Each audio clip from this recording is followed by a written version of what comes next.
瑞宝和辉宝的生日礼物原来不是宋爷爷亲手制作的，而是宋爷爷亲自找人定做的。想来也情有可原，毕竟这次的玩具实在是太多了，这要让宋3岁自己完成，手上都得摸。这天早上，宋爷爷带着期待的心情，早早的便来到了园区，等待签收瑞宝辉宝的生日礼物。姐妹俩的小车占满了整个运输车的车舱，宋3岁还没等卸车，就迫不及待地爬进车舱里去体验了。此时快递师傅心里一定在想，以前宋爷爷被传是宋3岁，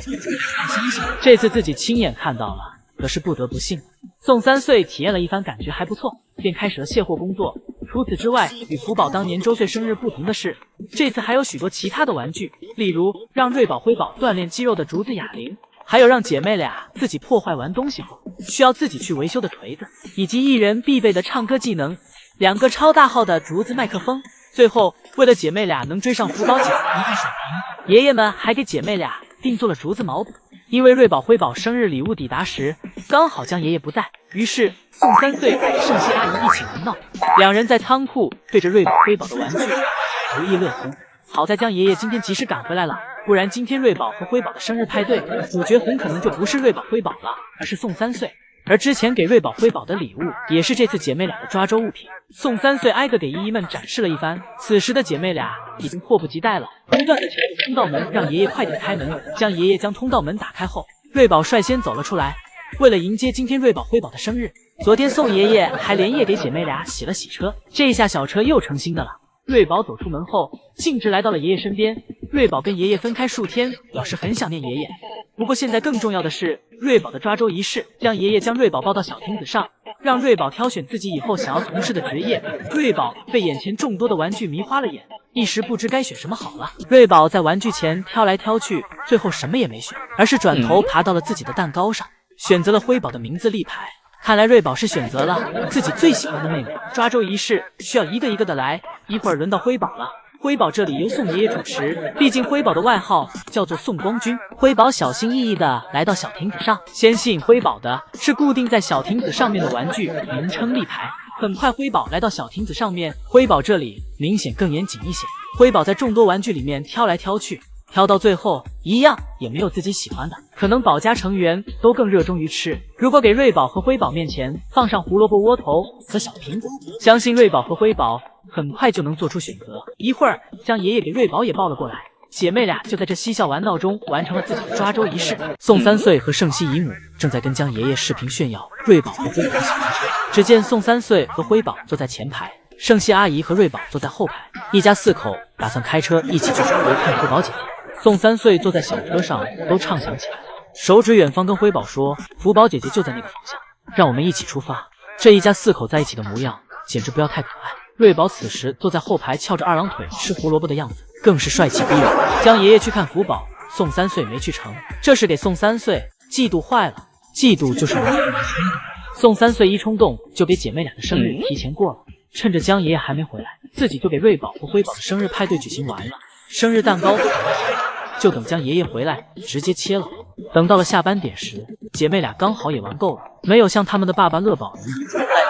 下来，但是对于不想回家的心情还是没变。宋3岁先是拿着大竹笋给爱宝哄了回去，而瑞宝辉宝这里对于妈妈的回家可是无动于衷，假装没看到，继续自己干着自己的事情。姐妹俩此时就想着能让爷爷直接给自己抱回家是最好的，所以姐妹俩就这样在小亭子上一动不动。无奈的宋3岁只能来到园区，给姐妹俩从小亭子上抱下来，给姐妹俩抱到门口后就可以了，这样瑞宝和辉宝就可以自己回家了。宋3岁给姐妹俩都抱下来后放心的离开，而瑞宝和辉宝也正如宋3岁所想，乖乖的走回了家。姐妹俩回家后，宋3岁来到园区，表示自己现在要给姐妹俩维修小车了，不然还没等过生日，小车就被姐妹俩拆散架了。很难想象姐妹俩这力量，要知道这辆小车是耗费了6个成年人才搬来的，姐妹俩仅用1天就给小车霍不成这个样子，这样就要辛苦宋3岁了。在生日之前，宋3岁每天都要过着缝缝补补的日子了。就说宋3岁有东西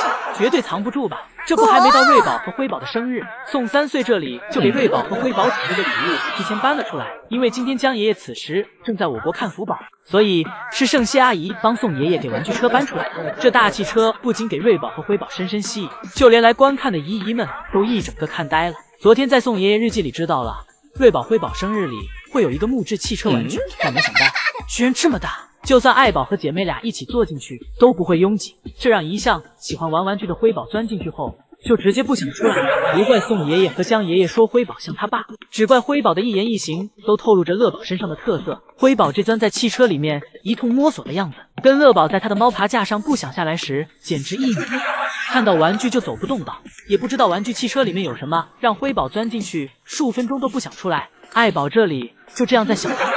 静静的一边吃着竹笋，一边看着辉宝，防止辉宝出现危险。很快爱宝这里吃完竹笋后也来到了玩具车前，虽然爱宝已经当妈了，但是咱爱宝在奶爸这里始终都是个宝宝，不然也不会把玩具制作的这么大。辉宝听到有声音探出头后查看，结果不禁给爱宝吓了一跳，还给自己也吓了一跳。宝家的胆子向来都跟芝麻粒差不多大，辉宝霸占了小车后明显不想让妈妈过来，但是又不太敢直面爱宝。此时辉宝的小眼睛转得飞快，大动作没有，小动作不断，想给妈妈赶下去。爱宝给小车观察了一圈后坐在了车座上，下一秒不知道辉宝在车座子下面干了什么，给爱宝吓了一激灵。爱宝赶忙从车上下来，硕大的玩具车成了辉宝自己的。辉宝表示在玩具车上根本玩不够，也正如姨姨们所看到的，姨姨们一上午时间从头看到尾，就没看到过辉宝从玩具车上下来过。今天为了搬运瑞宝和辉宝的小车，出动了宝家今天在所有饲养，因为瑞宝和辉宝的小车是实木的，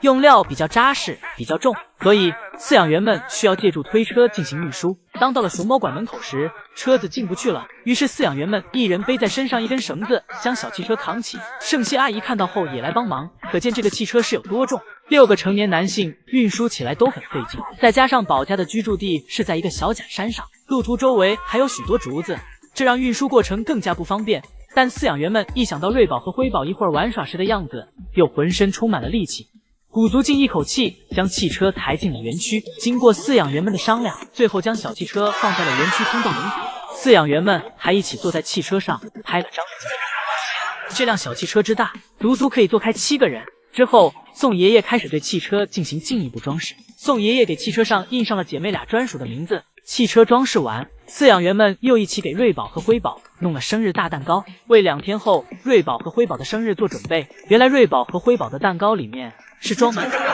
这样可以更好的固定蛋糕，不会使蛋糕倾倒。而生日立牌饲养员们预设了一下，就给其带走了，等生日当天时再摆出来。忙碌完，瑞宝和辉宝该出门了，先走出来的是辉宝，瑞宝紧跟其后，姐妹俩爬上小车，小心翼翼地试探着。上一秒还是崭新的小汽车，姐妹俩来了后，很快就给小汽车弄得脏兮兮的，秒变破损二手车。因为辉宝一脚给汽车的挡风窗踩断，顺带的方向盘也被砸掉了。辉宝为了逃避，把自己藏进了车座里。宋爷爷没有责怪辉宝，而是赶紧上前安慰辉宝，看辉宝有没有受伤。辉宝藏进车座里后，仿佛发现了新天地。辉宝坐在里面不大不小，刚刚好，像是一个小家。姐妹俩今天有了小车后，属实是很开心。而在视频的最后，宋爷爷还公布了姐妹俩的另外一个生日礼物，是一个超大号的雷神之锤。这锤子千万不能给辉宝，不然辉宝会拿着锤子给小车。